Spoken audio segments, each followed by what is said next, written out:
I don't know where that goes to, if it goes to Ian or where, but if one of you would have the opportunity to take notes, that would be great. I think I can try that for today. Thank you. So I'm going to call us to order. Let's see, I'm going to full screen. Let me get out of full screen so I can also see my clock. So it is 7:01, so I'll call us to order. I don't know that we need introductions. I think we all know each other, including Jim at this point. So I think we can skip right forward. Public comment period. Jim, you're our public. Do you have any comments? You're good so far? Okay. We don't have any additional items to the agenda at this point. We don't have anyone from Heinsberg to jump on and talk with us. I don't know if anyone had a chance to review the minutes that I sent out from the May 28th meeting. Did I leave anything out? Did I forget anything on there? Looked good to me. Okay, so we have an approval of those minutes. Yeah. Thank you. Need to vote or Sure. You want to vote all of it? there we There we go. All keep it three of somewhere. us.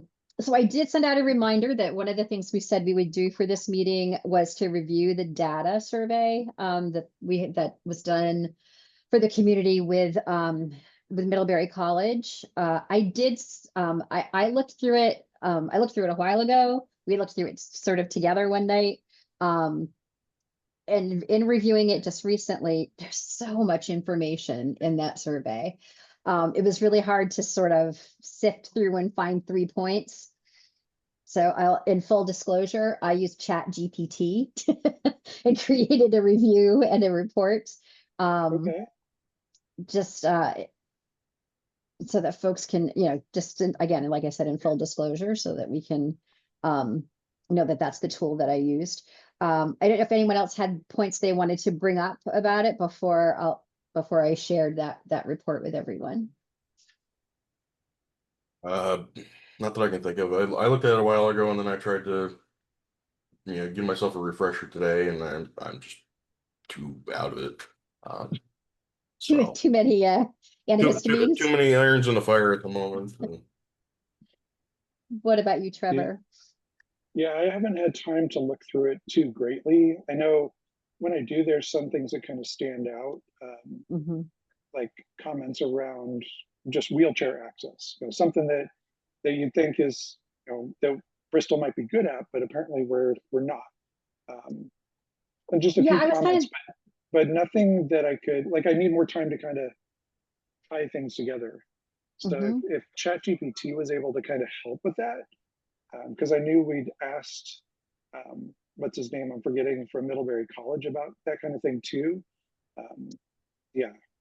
Right, and I don't know that I think Porter was going to reach out to the gentleman from Middlebury College. Sorry, I can't recall his name either.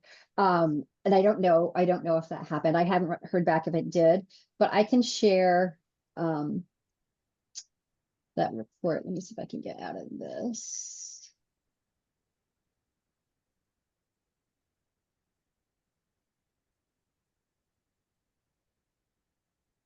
Come on. Let me get back up to the top and then I'll share my screen. While you're doing that, I just wanted to ask Brian, are you starting to feel any better? No. I mean, oh, I'm sorry. It's in that like transitional phase where like it was all in the head for several days. Then it's been head and chest. Now it's, I don't know. I mean, thankfully stuff, as I was telling Darla, stuff is moving. But I have a problem that if gets settles in the chest, then it becomes a bronchitis thing, which just extends my illness. So I'm as someone who had pneumonia earlier this year, don't do that. I try to fight it, keep hydrated, Mucinex, and I get inhalers, nasal inhalers, regular inhalers. It's gonna go where it wants to go. Well, I won't be back until late on Saturday, but after I'm back, if I can get anything for you, drop anything out for you, help you out, let me know. Just shoot me an email or a text, Okay, because I know how that appreciate it. feels. Yeah, Appreciate it. yeah, same. So what I did was I took the questions one by one, loaded them in, and then downloaded all the responses and put it through and asked ChatGPT to do a brief overview, which it's done here, and offer 3 key insights. And so I'll just walk through this kind of quickly with you guys if that's okay. Go I for it. like this. So the brief overview, the responses paint a hopeful visionary picture of Bristol's future, grounded in kindness, inclusion, resilience, a strong sense of community identity. While many want the town to retain small town charm, just as many want it to evolve thoughtfully. I'm not going to read the whole thing to you. You guys can read, but just wanted to give that brief overview. So so many people want to see us become a model community. There's the bar. It's been set for us. Oh, well, geez, that's, I No, guess swing for the fences. I mean, no this is kind of pressure. based on the housing stuff that I work with and homeless situation. This is the same kind of thing is they bump into almost every town is they want to try and figure it out, but they also want to maintain the characteristics. And there seems to be a lot of, it's not a heck no in terms of, not in my backyard. It's like, how do we do that kind of thing? And there's a clash of ideas. Yeah. So I'll let you guys read that. Future rooted in care, kindness, and inclusion.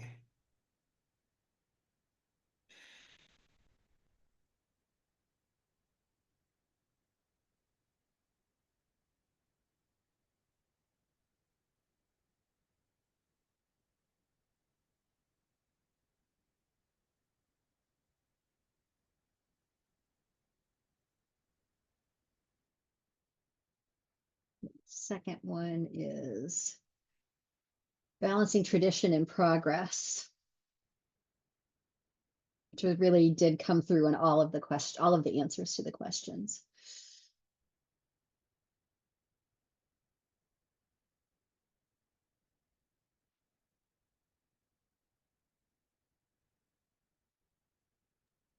I like that it's calling out the things that kind of stood out to me too, like affordable housing. And a lot of the call for affordable housing was in the walkable downtown area too, which is limited when your downtown is a whole square mile, right? Yes. And when new construction is difficult. And costly.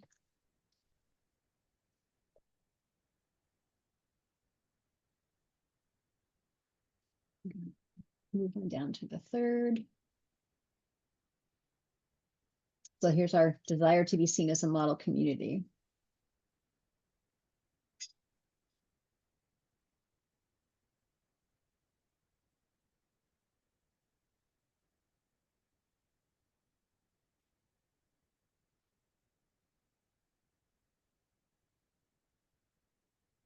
If I'm making anyone motion sickness, let me know.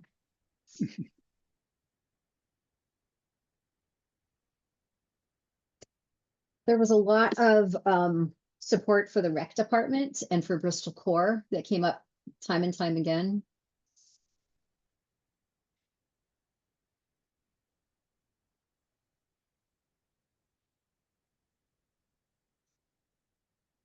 And here's a brief summary of other responses.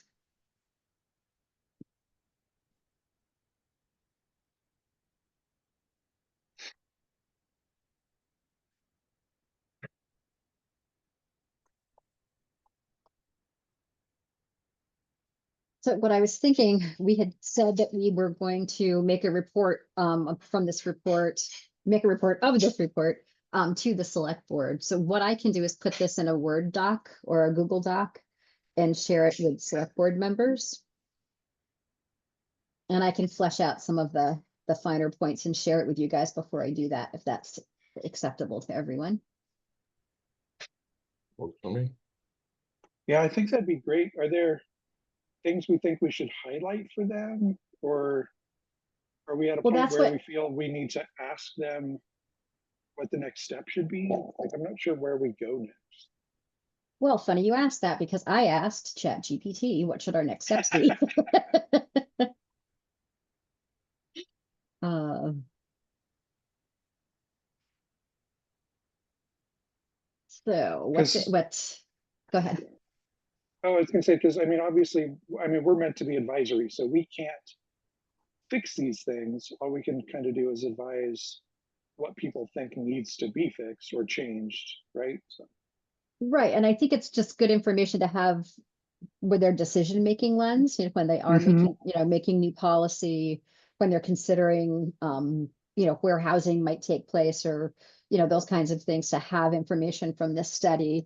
Because Mhm. there was a large number of responses. I don't remember the actual number off the top of my head, but that's something we could include here in this report to the select board as well. There were X amount of responses, but there were quite a few.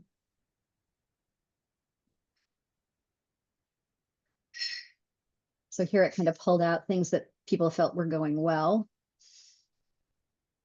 But Maybe what I think including is, in the report some high points about the demographics from the report.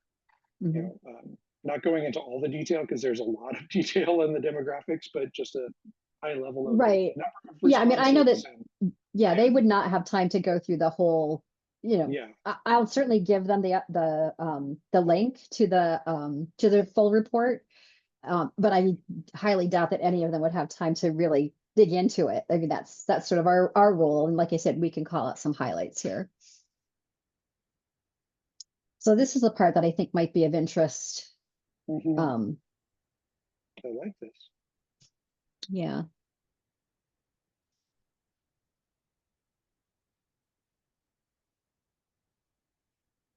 So it's interesting as one of the high points of the report, it said that, we were very inclusive. And then here is a gap or a challenge. It's saying that there's, there are people in our community who feel isolated. So it's kind of a juxtaposition in those 2 points. And I think that's probably comes from who answered the question, right? Mhm.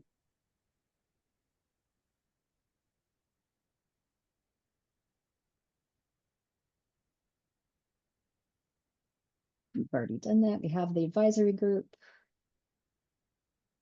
I do like the idea of having an annual or biannual community voice forum of things that, just highlighting things that we've discussed as a group and to understand, what feedback there might be from our community. It would be great to do that in person if we can do that.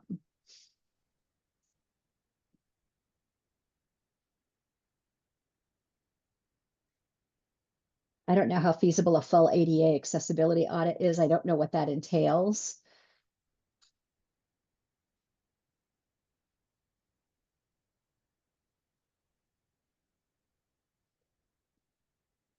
I mean, it could be something as simple as asking for someone who's, has mobility issues to walk the downtown, walk Main Street with a select board member or something and say, these are where I see challenges or I have challenges.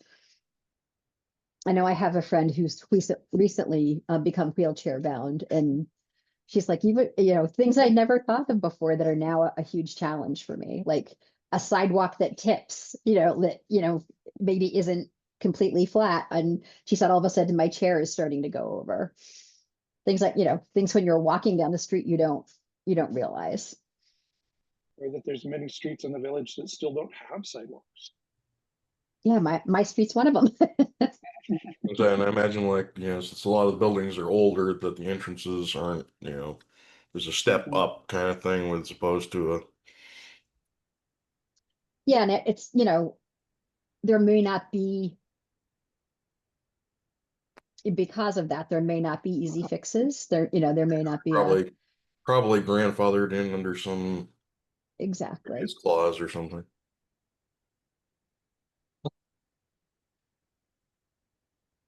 But even if they are, maybe there's an opportunity for the town to help them make changes. So maybe they're not required to, but maybe there's a way to help make the change for the businesses. Right, and I wonder if there might be some grant opportunities for that Mhm.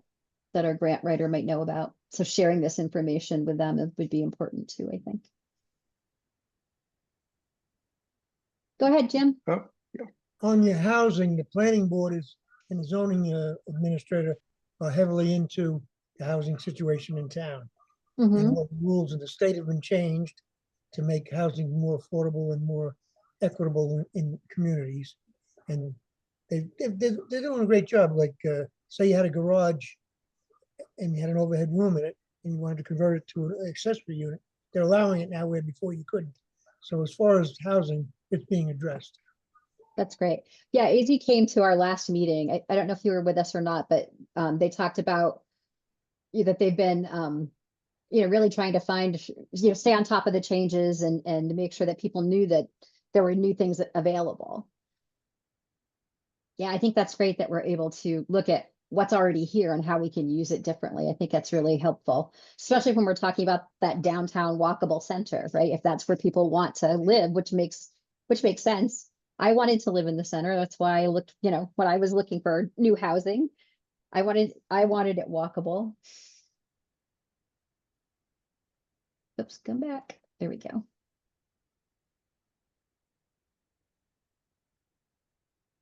And then there's a final thought here.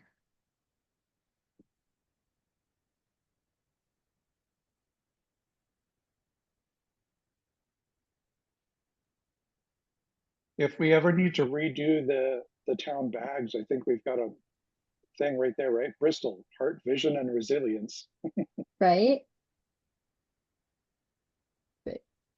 I'm going to stop sharing, but I can, like I said, I'll put this in a report form and I'll send it out for any edits before I share it out. I'll make sure that Porter sees it and Krista too. Thank you. You're welcome. It was really, go ahead, Jim. Couple of questions. How many respondents were there to the survey? You know, I'd have to go back and look that up, Jim. I don't remember off the top of my head. And it's, was it all Bristol? these are just Bristol responses, the ones Okay. that were in that. Yeah, the survey itself was broader, but these are just Bristol responses. Okay, good. Yeah, So- because that's so all we have. Someone picked out all the highlights of our Bristol responses. Okay, Yeah. good. Yeah, because within the survey you had to say what town you lived in. So then they formulated these results for us for Bristol only. Yeah, we don't. Also some trying to remember how it worked. There was an overall survey, then based on what town you lived in, Mhm. it could prompt some additional questions. That's how we piggybacked onto it. We also had put out some paper forms, and that's similar, some of the same questions. So it's kind of a mixture of feedback from all of that. Right, but the responses that we're talking about tonight were just from Bristol, to answer Jim's question.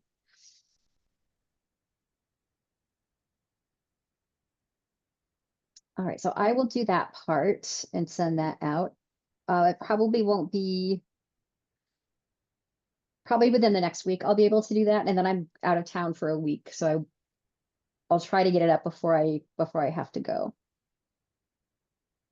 Could you include So Yeah, I next, don't think we have a, You will? I will. Oh, I will, thank you. Jim. Yep. Trevor? and I don't think we have a rush necessarily, but maybe if we can try to get it out before our next meeting. Yeah, I'll try to get the rough draft to you before I leave, and then we can edit as we need to. Great.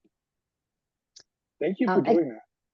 Yeah, there was so much information. I was taking notes and it just got overwhelming, with several, like, I don't know, like I said, it felt like, several hundred, replies to every question. So it got to be a bit much for my brain. And I thought, ChatGPT has a really big brain. Hey, we're Let's all use free tech technology to our consultants. advantage. Yeah. So our new business for this evening, we were going to discuss our meeting frequency and format of the committee. We've sort of been, we've been meeting monthly, but then we have all had things come up where it didn't, we weren't able to meet monthly, or there wasn't going to be enough of us to meet monthly. I think Brian and I had both brought up the idea of meeting either bi-monthly or quarterly. And we wanted to discuss that as a group. So thoughts on meeting frequency or meeting rhythm?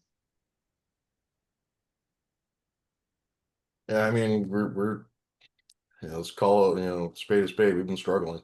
And Mm, we're seem to be having a hard time recruiting, to boot. Um, so, either to maybe lighten the load every other month or quarterly. Um, Especially considering we're still trying, it feels like we're still trying to find ourselves, and I think part of that's been the setbacks we've had. agreed. And I think without a designated chair, sharing the chair, sharing the responsibilities of the chair sounds equitable and fair, but it's easy to fall off the radar if it's not your job. And Yeah. I will take full responsibility that, back in June, all of a sudden it was meeting time and I hadn't done I my work. I So, don't think there's any blame. We can either. I don't think there's any blame to assign. It's equitable to all of us. We've all had something going on here, there, and the other. It's just a matter of like, okay, we acknowledge that. What do we do going forward? mhm. And that was piggybacking on. I think Crystal was the one initially brought up as far as either assigning, seeing somebody willing to step up to kind of help guide things, or maybe we each, if able, pick a thing that we're, of the responsibilities that we're good at, and as a team, we get, kind of do it instead of every month, kind of trying to pass the conch every couple months, deal. Um, Mhm. and I don't know how far we want to get into that, or if we want to wait to really dive into that until Krista's here. Yeah, I'd like to have Krista's input too. My thought is, I think what I'm hearing, and Trevor, we haven't heard your thoughts on this yet, though. So before I speak, we need to hear you too. I didn't want to interrupt. I appreciate the things you guys are saying. Um, I like the idea of changing the frequency. I think my fears are that if we do like every other month or quarterly, that we'll still run into the same problem. That like 2 months from now will become our next meeting, and we'll be struggling for people to be prepared, to have time to be prepared. It's not that we're slacking off. We're very busy. This isn't like some of the other things that go on in town. We're all volunteering our time to be part of this and trying to fit it into our already existing very busy schedules. So, Mhm. so I think that's my fear, but keeping it monthly doesn't necessarily help that either. So I think it's just more if we do something like that, that we each have to make, maybe a stronger commitment to do that, Mhm. to be more present. And we may need to look at, um, is the amount of time that we're using right, things like that. I don't think we'll know that now today. Um, I know what are we normally at, an hour and a half, and sometimes we take that, sometimes we don't. But if we're only meeting every other month and we start to actually feel we have some movement, do we need more time? But we can evaluate that kind of stuff as we go. So that part I'm not too Right. worried about. It's more about the commitment and being able to be present. I agree. So to me, thinking of if we change to bi-monthly or quarterly, my preference would be bi-monthly. Quarterly feels too far apart and too few. The other thing I'd want to do is touch base and make sure that we have the authority to change our meeting schedule. Good point. I believe that we can. But I don't know that for a fact. So asking at the office would be, I think, the right thing to do instead of making a decision amongst ourselves.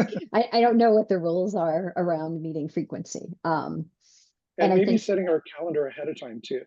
well, Because I know that's we've the other run thing into a couple times where our meeting, like if we went to every other month starting now, our next meeting would be October. Then after that, it would be December. We probably don't want to do December at the very end of the month. Like that kind of thing has been part of yeah, what's, I think hindered us a little bit. yeah, agreed. So I think getting Krista's feedback, and getting feedback from Porter as well. Mhm. what do we want to do? And maybe really thinking about how do we want to use our time in these meetings? Let's look at our charge again and what are the important points that we want to be able to cover? Are there things that are coming up from the select board that we need to be mindful of? I mean, I try to look at the meeting minutes from those meetings, but now that I'm not on the board, I have to, full disclosure, I'm not as diligent about it as I used to. But are there things that they would like our input on? I haven't heard from the select board to that point yet. So, and we haven't made a report out to them. So, fair in both directions. So what I would like to say, I'd like to advocate for every other month. What I would also like to offer is I use like Google Calendar and in my phone calendar. But if it's not on that calendar, it doesn't exist for me. So sending calendar invites, I'd be happy to create that and send that out for our team. So that's always on our calendar. And I could send a reminder. I can just set up a reminder that would go out automatically like a week before.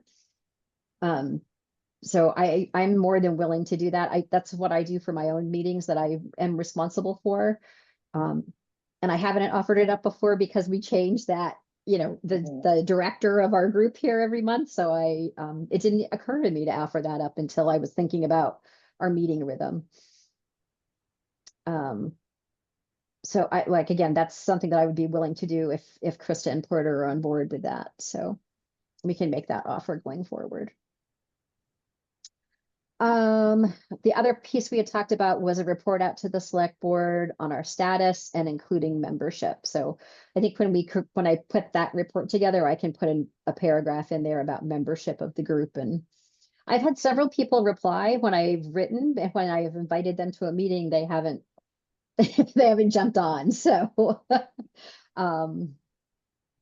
so I don't know what to say about that as far as membership is concerned. And perhaps, I was at Pocock thinking, oh, this would have been a good place to have a booth maybe, or, Harvest Festival that's coming up.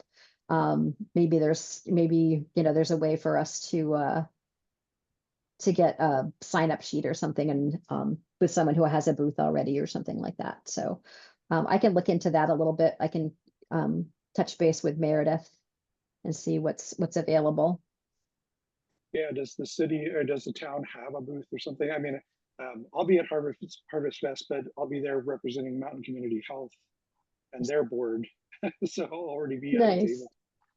table. The rec department usually has a booth, so we might be able to piggyback, and maybe the library as well. I don't know, but maybe one of the town entities is already doing something and we could piggyback. I'd be willing to spend some time downtown that day to talk to people if they wanted to.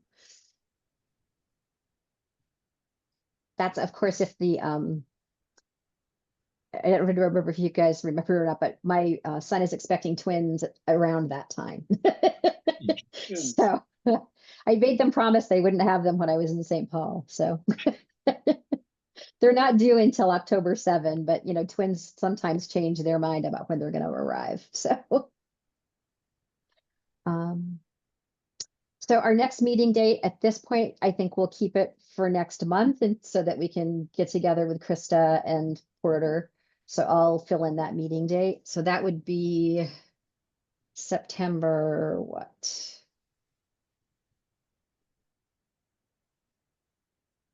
Does it make sense that it would be September 24?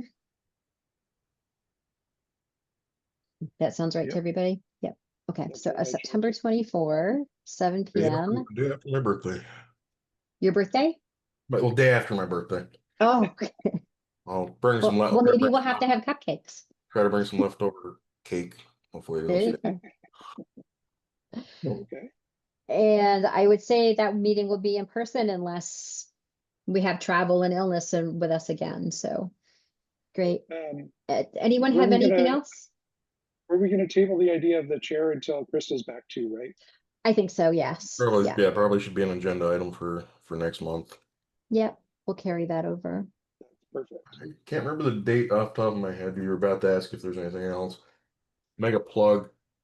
Addison Housing Works, one of the leading nonprofit affordable housing folks in the county, is having a event here in Bristol want to say it's like Friday the 16th or something like that. I can get you guys the date. I'm gonna be there wearing multiple hats. I think Porter actually came last year, so if you're available, feel free to stop by, hobnob, and because it's all folks from other disciplines and whatnot that we're all part of. Um, so there also might be opportunity to try and do some recruiting for the group there. Nice. Yeah, would you put that in the notes, Trevor, so we can What make was the sure date that, again, Brian? I don't remember off the Or top. could you, oh, But I do you can want to get, email it to me and I'll add it? I can do that. Okay. that'd be great. I just wanted to add on a related note, something that's been happening in my work world. I cover Addison, Rutland, and Bennington County, and I work for an organization called Building Bright Futures, which is Vermont's Early Childhood Council on early care and learning. So it's healthcare, mental health care, preschool, childcare, all of those things. Put all that in a bucket, and we advise the governor's office and the legislature. Recently in Bennington County, on Monday, one of the child cares that I work for called me looking for advice on how to support a family that there was an ICE raid there, and the mother was forcibly taken from her home in front of her 3 children. This was a single mother. She's been in the country legally for 8 years. She's Jamaican. Anyway, they were asking, like, how do we support? Like, we don't know where these 3 children are now. We don't know. One of them was with a neighbor, but the other 2 kids, they didn't know if they went into DCF custody. They didn't know if there's no family in the area. There were a lot of questions. There was a lot of questions around legally what can happen, what can't happen. There was a report to Migrant Justice for some support. The mother was brought to Chittenden County and detained there, but was leaving the state almost immediately to be arraigned somewhere else. So the question for me in the meeting that I was with this childcare provider was, how can we support them? And what I discovered is the state of Vermont has put out, these are the legal options. This is what you can do legally. So the state of Vermont has put out a document. So I'm not advocating to put that out in the world or anything. I just wanted to kind of put it out in that it's something that's coming up. There was another person who was also taken at the same time. So it's not hypothetical anymore, and it's here in Vermont, and it's not, it's something that we're probably going to see more and more of. And I think as an equity committee, we need to be thinking about these things and understanding that they're happening. So I'm not advocating for us to do anything about it. I just want us to be aware that it is happening in real time. So when we're talking about where people want to live and how they want to live and how they want to be treated, and that's what our whole survey was. We just talked about that could be changing. So we'll just to keep an eye on some of these things. So not to be a poop in the punch bowl, but I appreciate you saying that, because it reminded me of a comment a friend of mine made recently. Someone who lives in Bristol, who is trans and is avoiding taking any flights anywhere, even when it means missing out on important events with family or friends, because they're scared of how they'll be treated when they go through security. And they yeah, didn't well, there are several quite a bit. families that attend that same childcare who are now, they were afraid to leave their home, and now they're afraid to be in their home. And so, there's meals being sent so they don't have to go out there. There's things that the child care program itself has done to help support the family, but just to be aware, these are things that are happening in our communities. Mhm. And I know there was a report of ICE agents at the Virgins grocery store about a month ago, asking people of color for identification. So it's happening in our community as well. So just to be aware of, and things for us to keep in mind as we go forward and talk about these things. So that was something of a brief meeting, but Well, here we I are. did We the got all our notes. things done. since I was doing the notes, I'll volunteer for the September meeting to be the host Perfect. person. I should be home that time, October and November. I may be traveling, so I'll take advantage of the time when I am home to do that step. Great. Okay. Like I said, I'll do my best to Oh, get that. wait. Oh, sorry, Brian, I go was ahead. just the usual, like, you know, we're here to support if you need help with anything or. Yeah. Mhm. Great. All right. So yeah, I will do my best to get that report out before I leave in September. And if I don't, I'll get it out immediately after. But my goal is to get it out before I leave, so at least we have a rough draft and we can start to edit from Okay. there. Great. You'll do a Thank you. shared document like you I'll did do a with shared the. doc. I'll do That's the Google awesome. Docs work for you? Yeah, that's Yeah. perfect. Okay. Perfect. Great. All right. Thanks. Thanks, everyone. Thanks, Jim. All right. Good to see you. Have a good evening, everybody. Take You care, too. folks. Thank you. Bye. Bye.